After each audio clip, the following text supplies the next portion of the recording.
안녕하세요. 다시 만나게 돼서 반갑습니다. 잘 지내셨어요? 네.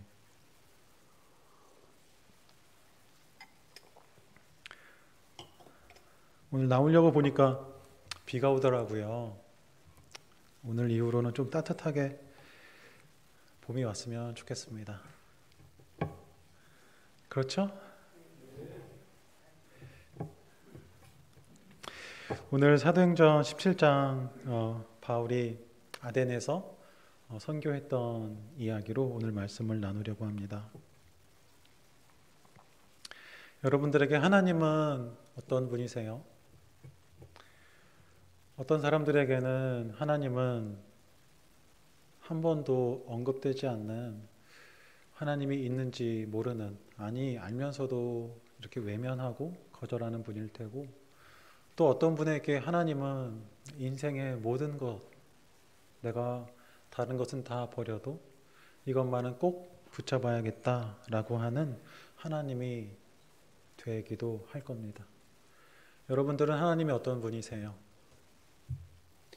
이 자리에 나와 계시니까 최소한 첫 번째 말한 분은 아닌 것 같고, 그 사이이거나 두 번째에 해당하는 분들이시리라 믿습니다. 네. 오늘 말씀을 통해서 우리가 어떤 하나님을 만나야 하는가, 어떤 하나님을 찾아야 하는가를 함께 배워갔으면 좋겠습니다. 바울은 복음을 계속 전하고 있었습니다. 복음을 전하는 중에 바울은 굉장히 여러 가지 사건들을 만나고 있는데요. 오늘은 아덴이라고 하는 곳에서 복음을 전한 사건을 말씀이 우리에게 말해주고 있습니다. 아덴이라는 동네는요, 지역은 현재 우리가 말하지 않는 동네인데요. 그런데 이 지역은 아덴이라고 불리지 않을 뿐 우리가 아테네라고 불리우는 동네입니다. 어딘지 아세요? 아, 네. 어떻게 이렇게 잘 아세요? 그리스에 있는 동네예요. 아직도 관광지로 유명한 곳이고, 아직도 예수님 시대에 있었던 그 굉장히 크고 거대하고 놀랍게 만들어진 신전들이 아직도 있어서 아직도 많은 사람들이 찾아가서 구경하기도 하고, 그 역사의 그 웅장함과 장대함을 아직도 사람들이 거기 가서 경험하는 곳입니다. 바울이 여기서 복음을 전하고 있었습니다. 오늘 말씀에서 말이죠. 바울은 우리가 알고 있듯이 복음을 전할 때마다 굉장히 많은 어려움을 당했습니다. 우리가 성경을 계속 읽어보면 바울이 복음을 전할 때마다, 예수님도 그렇지만 또 다른 제자들도 그렇지만, 바울이 굉장히 이방 선교를 많이 하면서 굉장히 많은 어려움들을 이렇게 감내하게 되죠. 바울은 복음 전도를 할 때 항상 그 지역에 있는 회당을 먼저 가기를 좋아했습니다. 회당에 가면 누구를 만납니까? 유대인들을 만나죠. 유대인들은 항상 바울에게 율법을 지켜야 한다, 예수 그리스도가 아니라 율법을 지킴으로써 구원받는다라고 바울을 굉장히 멀리하고 적대시하고 고소하고 소동을 일으켜서 많이 방해했습니다. 또한 바울은 이방인들을 만나서 복음을 전할 때는 이방인들은 또 그들의 생각이 있기 때문에, 그 이방인들로서의 생각이 있기 때문에 바울이 말하는 것을 좋아하지 않았죠. 복음을 전한다는 것은 그런 것이죠. 복음이 전해지는 곳마다 세상과는 부딪히고, 세상과는 이렇게 어느 한쪽이 이렇게 나가 떨어지기까지 어려움들이 발생합니다. 바울이 오늘 말씀 중에 그런 일들이 계속해서 일어나고 있는 것을 우리가 볼 수 있다는 겁니다. 세상의 사람들은 세상의 방법과 세상의 가치관이 있습니다. 세상의 삶의 기준들이 있죠. 그것을 가지고 바울이 말하는 복음과 계속해서 부딪히는 모습을 오늘 말씀에서도 계속 볼 수 있다는 겁니다. 바울은 복음을 전하면서 이 어려움 가운데 계속 지역을 이렇게 옮겨 다녔었는데요. 오늘 말씀에서는 아덴이라는 곳에 있었습니다. 바울이 어떤 상황으로 아덴에 가장 먼저 와 있었습니다. 바울이 아덴이라는 지역, 아테네라는 지역에서 와서 보니까 이 지역에는 굉장히 많은 신들이 있었습니다.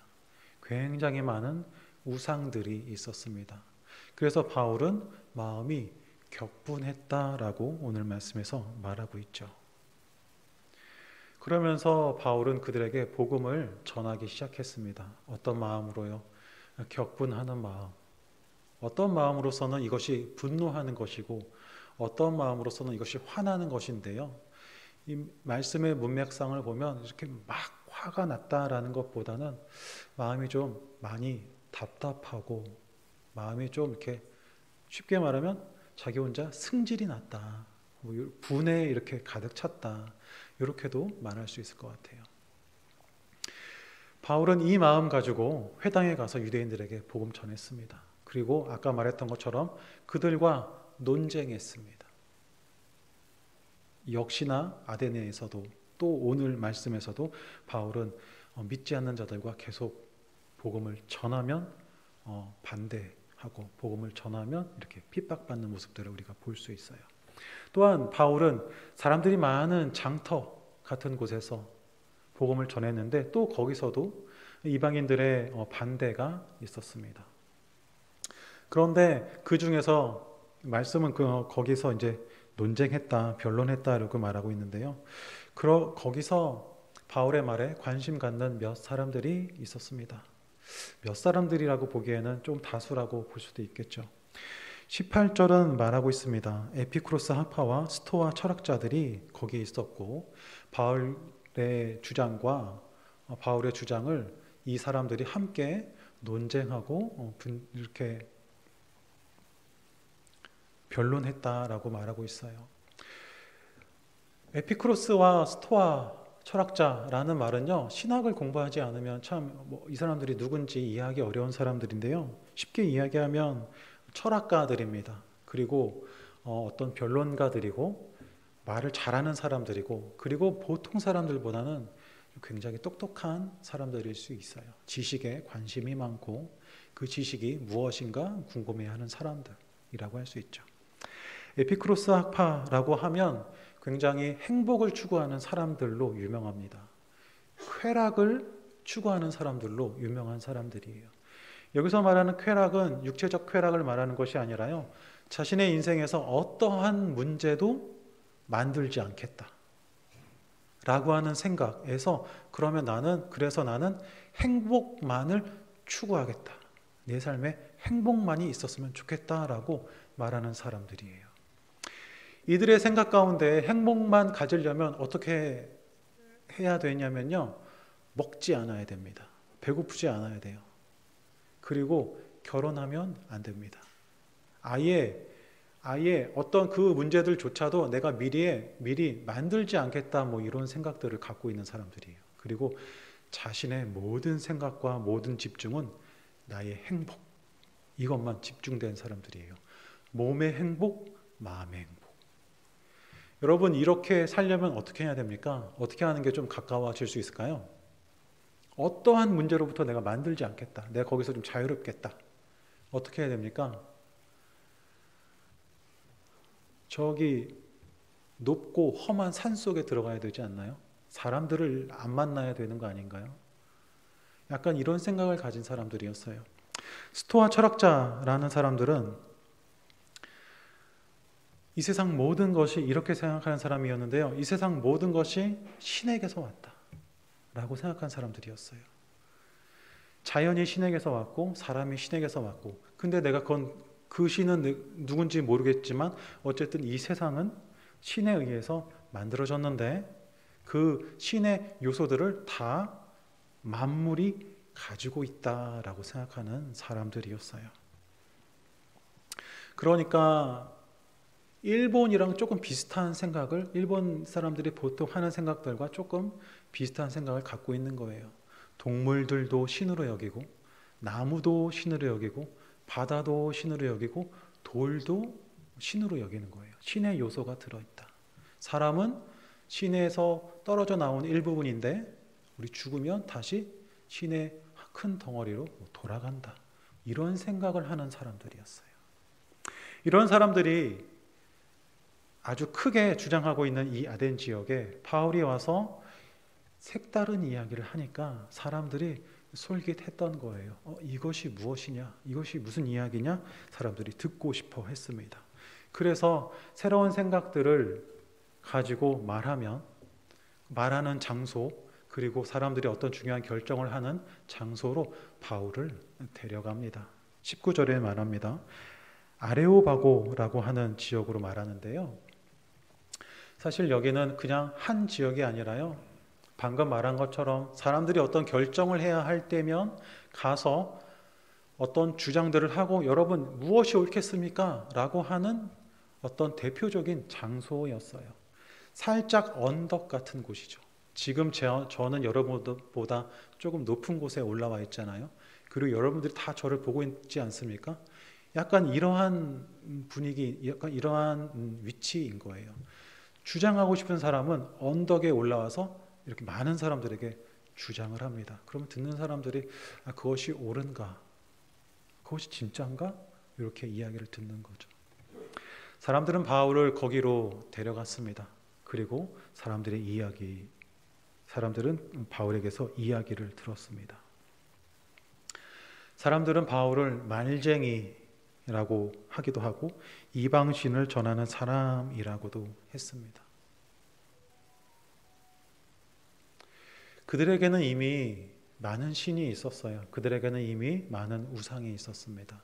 그런데 다른 신을 말하는 자가 오니까 그럼 네가 말하는 신도 내가 한번 들어볼게 라고 하는 겁니다. 여러분 이게 어떤 상황인지 이해가 되시나요? 이들에게는 굉장히 이 신도 있으면 저 신도 있구나 라는 생각을 갖고 있는 거예요.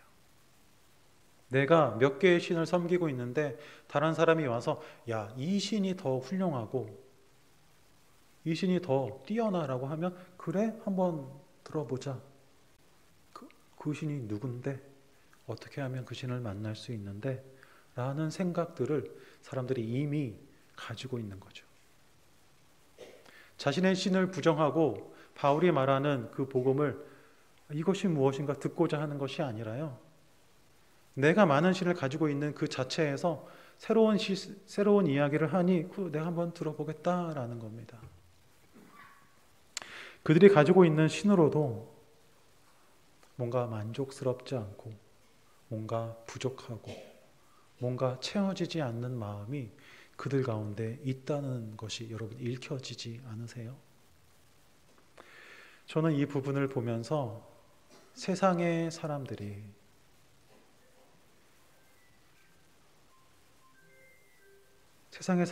자신의 것으로 만족하지 않고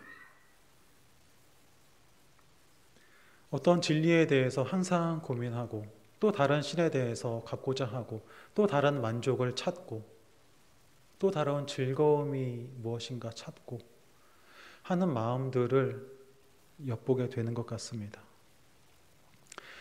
그들이 뭔가 진리에 대해서 갈급해하지만 그들이 뭔가 영원하고 불변한 것에 대해서 갈급해하지만 그러나 그들이 가진 것으로 만족하지 못하여서 또 무엇이 있는가 궁금해하는 모습, 또 무엇이 나를 만족해 할 수 있는가, 또 어떤 진리라는 것이 내게 있을 수 있겠는가 찾는 모습들을 볼 수 있다는 겁니다. 아무리 신을 많이 갖는다 하여도 그것에 만족하지 못한다는 것이죠. 아무리 그것으로 기쁨을 얻었다 하여도 또 다른 기쁨이 무엇이 있는가 그들이 찾고자 한다는 것입니다. 다른 사람이 말하는 다른 신이 무엇인가 또 관심 갖고 듣고자 하는 그 어떻게 보면 만족스러워하지만 굉장히 불안하고 더 많은 걱정을 가지고 있고 더 많은 어려움과 힘든 마음 가운데서 살아가기 때문에 이런 것 같아요. 그들의 마음을 보는 것 같습니다. 다른 안식처를 찾아 다른 만족과 기쁨을 찾아 나아가는 불안한 그들의 모습을 보게 된다는 겁니다. 예수님 없이 사는 세상의 사람들이 이러한 모습이 아닐까요? 많이 부유해도 언제나 잃어버릴까 걱정하여 더 많은 것을, 더 큰 것을 바라보는 사람들의 마음. 그들이 지금 가진 것이 있어도 기뻐하고 행복하기보다는 내가 열심히 만든 것이니 이것은 나에게 당연하고 더 다른 것, 더 큰 무언가를 계속 원하고 있는 마음이 그들에게 있었다라고 저는 보게 됩니다. 그래서 바울의 이야기도 듣고자 하는 게 아닌가 싶어요. 여러분, 우리에게 하나님은 어떤 분입니까? 우리에게 하나님은 어떠한 분이신가요? 믿는 자들에게, 우리에게는 하나님은 한 분으로 충분한 분이십니다. 다른 것이 필요하지 않습니다. 우리가 하나님 안에서 누리는 기쁨이라고 하는 것은 우리의 마음의 평안이면서 또한 육체의 기쁨이면서 또한 우리의 모든 것이라 저는 말하고 싶습니다. 우리가 주일날 오늘은 수요일, 내일 모레는 금요일, 교회 나오는 날만 하나님을 만나고 하나님 앞에서 기뻐하는 것이 아니라 사회에 나가서도 하나님이 없는 곳, 예배하지 않는 곳에서도 우리는 하나님 한 분으로 충분한 사람들이어야 합니다. 직장에 나가서도 사람들과 경쟁하면서도 열심으로 성과를 내야 하는 그 자리에서도 가끔은 우리가 가족들 앞에서 가족들을 혹은 직장에서 친구들과 여러 가지 모습 가운데에서 삶의 아쉬움이 있고 어려움이 있고 답답함이 있다 하여도 믿는 자들에게는 다른 것을 향하여 눈길을 돌려 찾아 나아가는 것보다는 하나님 한 분으로서 만족해 나아가는 모습이 우리에게는 필요한 것 아니겠습니까? 하나님은 어디에나 계시고 하나님은 어떤 일도 하시는 분이십니다. 그러므로 우리에게는 하나님 한 분으로만 충분한 것이다 말씀드리고 싶습니다. 우리는 그분의 자녀이고 하나님의 자녀들은 하나님이 주시는 모든 것으로 기쁨이 되기를 원합니다. 하나님만으로 우리가 만족할 수 있는 사람들이 되었으면 좋겠습니다. 나는 어떤 사람인가 생각할 때 말입니다. 세상 사람들은 자신이 가진 것으로 자신을 평가할 때가 많습니다. 그리고 다른 사람들의 말로써 자신이 누구인가를 생각하게 됩니다. 부모님이 나에게 한 말, 친구들이 나에게 하는 말, 직장에서 나의 위치, 그것으로부터 나라고 하는 사람을 만들어가지만 그러나 우리는 그렇지 않다고 우리가 믿고 있지 않습니까? 나는 누굽니까? 나는 어떤 사람입니까? 이 이유를 찾아갈 때 우리는 항상 하나님의 말씀 앞에 서야 합니다.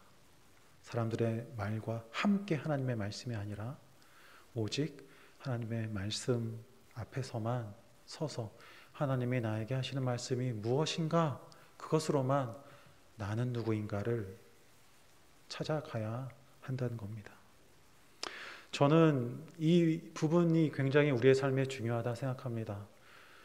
내가 어떤 사람인가를 바라볼 때 세상 사람들의 이야기를 듣고 나를 판단하면 저는 참 부질없고 부족한 사람일 뿐입니다. 많은 사람들이 다 자기 나이에 맞춰서 직장 다니고 가정을 이루고 어떤 사회적 지위를 누려갈 때 나라는 사람은 항상 그것에 따라가지 못하고 그것에 뒤처져 있고 그것을 이루려 발버둥 치는 사람으로서 생각한다면 나라는 사람은 항상 부족하고 항상 못났고 이 세상에 보통도 아닌 사람으로 여기는 나로 살지 않겠습니까? 그렇게 살아갈 때 우리에게 무엇이 필요하겠습니까? 그렇게 살아갈 때 내가 무엇을 향하여 나아가겠습니까? 그런 사람이라면, 그런 마음이라면 나에게도 여러 신들이 필요하지 않겠습니까? 절에도 가보고 점도 쳐보고 사주도 보면서 내가 다른 사람들보다 못난 이 내가 어떻게 내일은 잘 살까? 어떻게 다른 사람만큼 내가 내 가족을 부양할까? 내 인생을 어떻게 끝맺음 할 수 있을까 고민하지 않겠습니까? 그러나 믿는 자들은 여기서 자유로워야 된다고 생각합니다. 아니, 자유롭기 위해서 하나님 앞에 계속해서 나아가야 한다고 생각합니다. 그런 의미에서 여러분, 하나님은 여러분에게 어떤 분이세요? 하나님은 나의 모든 것이고 우리의 모든 것입니다. 또한 나는 하나님의 모든 것입니다. 여러분, 이 이야기 이해되세요? 여러분은 하나님의 모든 것이세요. 하나님은 우리의 모든 것이고요. 하나님은 우리를 자신의 모든 것으로 여기기를 원하세요. 그래서 가장 소중한 것을 주고 우리를 사지 않았습니까? 우리가 그런 존재임을 꼭 기억하고 믿으시기 바랍니다. 하나님 안에서 만족하는 우리가 되길 원합니다. 그래서 아레오바고 언덕에 그들은 도착했습니다. 바울은 그들에게 복음을 전하기 시작했습니다. 처음에 이렇게 말을 시작했습니다. 범사에 종교심이 많도다. 너희를 보니까 우상이 많고 신들이 많아서 너희가 종교심이 많구나 라고 말합니다. 그러면서 그들에게 이런 이야기를 했죠. 너희에게 보니까 알지 못하는 신이라고 쓰인 단이 있던데, 단이라고 하는 것은 제단 이야기하는 겁니다. 제사하는 장소 이야기하는 것이죠. 바울이 이 이야기로 복음을 전하기 시작했습니다. 바울은 다른 곳에서와는 다르게 여기서는 워낙 우상이 많았고 또 그들의 종교심이 많았던 것을 보아서 복음을 바로 전하기보다는 그들이 가진 종교심에 복음이 가진 공통점으로 그들에게 복음을 전하기 시작했어요. 바로 예수님과 하나님에 대해서 말하지 않고 너희의 종교심이 많구나 라고 이야기를 한 겁니다. 그리고 너희가 알지 못하는 신에게 라고 하는 그 신을 이제부터 내가 알려주겠다. 그 신을 내가 너희에게 설명해 주겠다라고 이야기를 시작했습니다. 잘 생각해 보면, 엄밀히 따져보면 하나님은 그들이 모르는 알지 못하는 신은 아닙니다. 왜냐하면 그들에게는 많은 신이 있었고 그 중에 하나가 알지 못하는 어떤 신이었기 때문이에요. 하나님은 그런 분이신가요? 하나님은 그런 분이 아닙니다. 많은 신 중에 한 존재가 아닙니다. 하나님은 유일하시고 하나님은 하나님만으로서 이 세상 모든 주인이 되는 분이시죠. 이 부분에서 바울의 전도 방법이 지혜로웠다라고도 말할 수 있지만 조금 그들에게 하나님을 오해할 만한 방법이기도 했다, 저는 개인적으로 생각합니다. 어쨌든 여기서부터 하나님을 그가 설명하기 시작했습니다. 24절, 25절을 보면 우리 함께 읽어봤으면 좋겠습니다. 바울이 말하는 하나님의 모습입니다. 우리 함께 읽어봤으면 좋겠는데요. 함께 읽겠습니다. 우주와 그 가운데 있는 만물을 지으신 하나님께서는 천지의 주제시니 손으로 아니하시고 또 무엇이 부족한 것처럼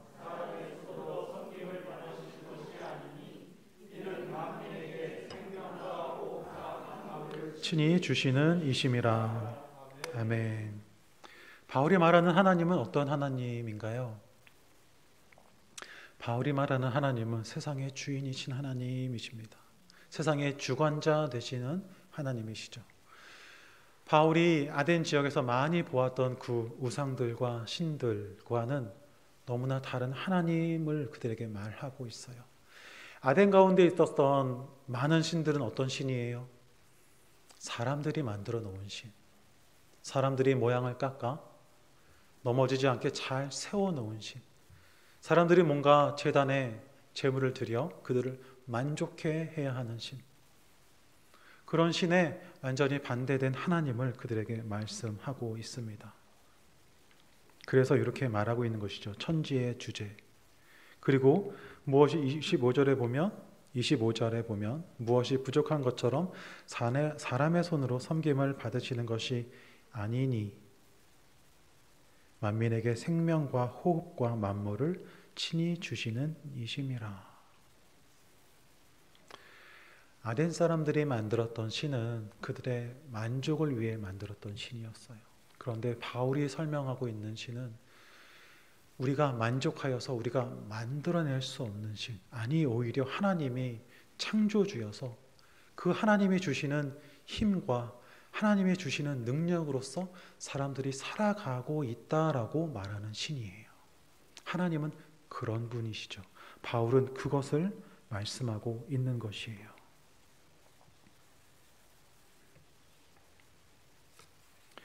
세상의 모든 것이 하나님의 주권 안에서 이루어져 가고 있다라고 바울이 말하는 것이죠. 여러분, 제가 계속 묻고 있습니다. 우리가 예배하는 하나님은 어떤 하나님입니까? 사람들은 자신의 기쁨을 위해서 자신이 신을 만들었습니다. 그 신들은 오직 자기들만을 위한 것이고 자기들의 기쁨을 위한 것이었습니다. 무엇이든지 아마 자기들이 기뻐할 수 있는 것이라면 무엇이든지 그것들을 신으로 만들었을 겁니다. 하나님은 우리에게 어떤 분이신가요? 하나님은 우리에게 아덴에 넘쳐났던 그 신처럼 우리를 기쁘게 하고 우리를 만족해 하고 우리가 어디서든지 나의 것을 채우기 위해서 찾아가는 신인가요? 내 부족한 것이 있어서 내 부족함을 채우기 위해 교회 나오고 예배 드리고 기도하고 헌금하여서 나의 부족한 점을 꼭 좀 하나님이 채워주셨으면 하는 마음으로 만나고 계신 하나님이신가요? 바울의 행적을 다시 한번 짧게 설명해 봅니다. 바울은 그 행적 가운데 많은 고난을 당했습니다. 죽음의 위협이 많이 있었습니다. 동족의 위협과 강도의 때와 물에 빠져 죽을 뻔하기도 하고 굶주리기도 하고요. 춥기도 했고요. 동물들의 공격도 있었습니다. 그러나 바울은 여전히 하나님을 하나님으로 섬기고 있습니다. 바울의 하나님은 바울을 이렇게 어려움 가운데 내어놓기도 하는 하나님이셨어요. 에덴 사람들이 가지고 있는 자기의 만족을 위해서라고 하는 기준으로 바울이 자기의 하나님을 바라본다면 하나님은 버릴 만한 하나님입니다. 왜냐하면 자기를 죽게 내버려 두기도 하는 신이기 때문이죠. 자기가 굶주리기도 하는 하나님이기 때문이에요. 자기가 어려움 가운데 계속 처하게 하나님은 그냥 나를 내버려 두는 분이기 때문입니다. 아덴 사람들의 기준으로 보면 하나님은 하나님으로 고백하기가 참 어려운 분이시죠. 여러분, 이 차이를 여러분 분명히 이해하고 계시죠? 아덴 사람들이 찾고 있는 신이라는 존재는 그런 존재였다는 것이에요. 우리의 하나님은 어떤 분이세요? 여러분에게 하나님은 그동안 어떤 분이셨습니까? 내 기쁨과 내 만족을 언제나 채워주시는 분으로서 만나고 있는 하나님입니까? 아니, 그것이 아니라 하나님이 나를 구원하여서 그 기쁨 가운데 내가 비록 어려움에 처한다 할지라도 내가 비록 슬픔으로 하루하루를 견디며 살아간다 할지라도 때로는 사람들이 나를 부정하고 사람들이 나를 욕하고 내가 잃어버린 것이 많고 내가 포기한 것이 많아서 마음이 아파도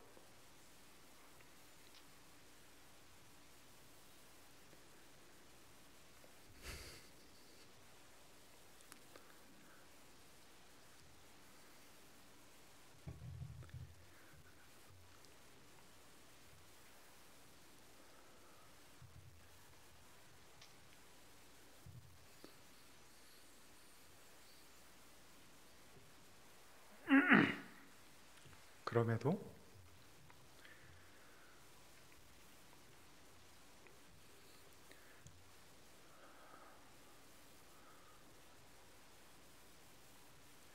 물을 좀 먹어야 되겠습니다.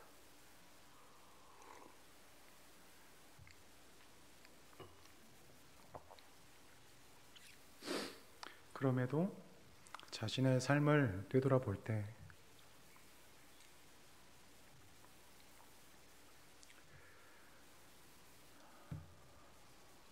하나님을 절대 부정할 수 없어서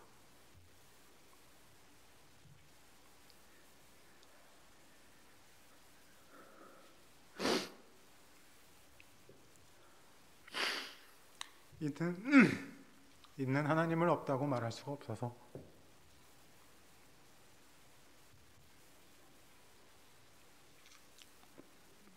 찾는 하나님이신가요?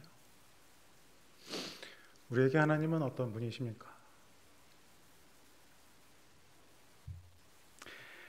하나님은 항상 우리의 모든 것을 채워주는 분은 아니십니다.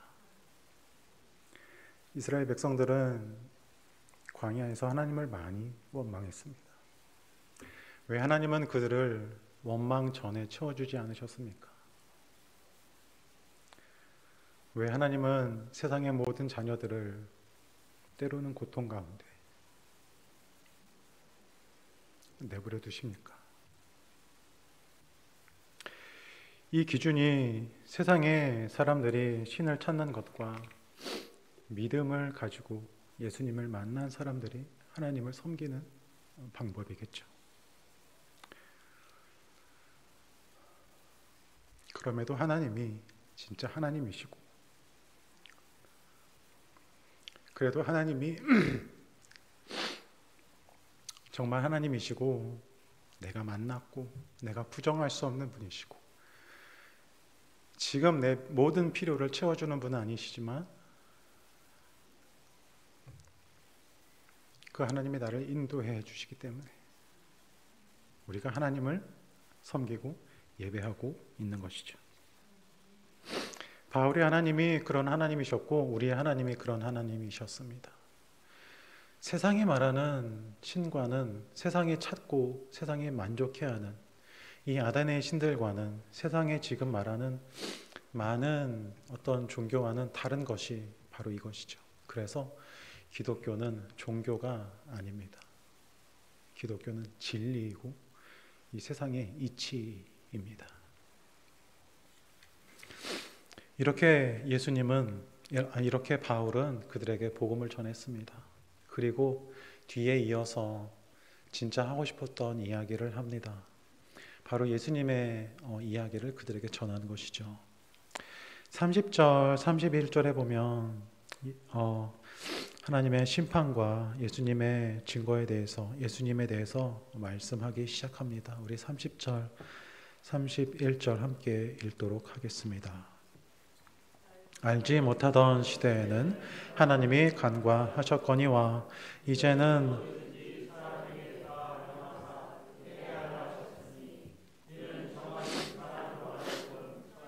공로로 심판할 날을 작정하시고 이에 그를 죽은 자 가운데서 다시 살리신 것으로 믿을 만한 증거를 주셨음이니라 하니라.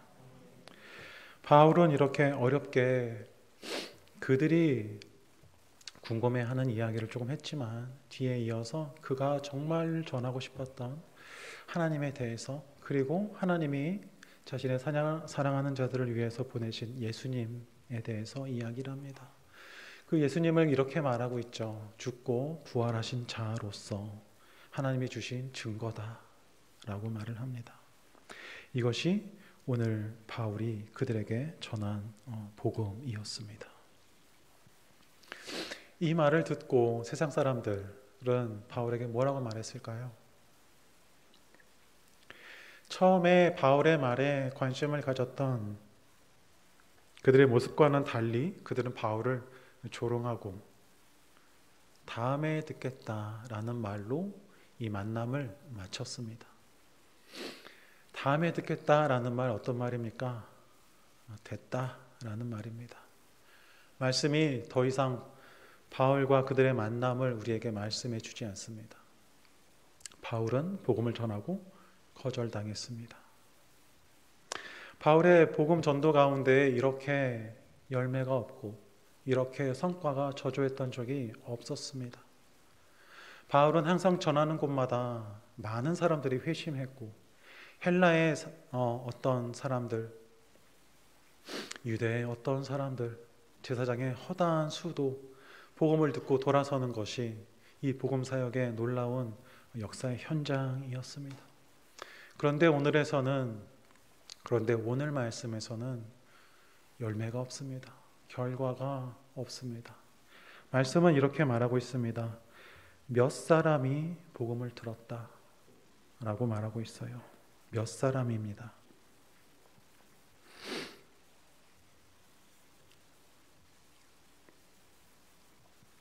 그 몇 사람은 아레오바고 언덕의 관리인 한 사람, 그리고 다말이라고 하는 여인, 그리고 몇 사람이라고 17장의 말씀이 그렇게 맺음을 짓고 있습니다. 여러분, 세상은 스스로 똑똑하다 생각합니다.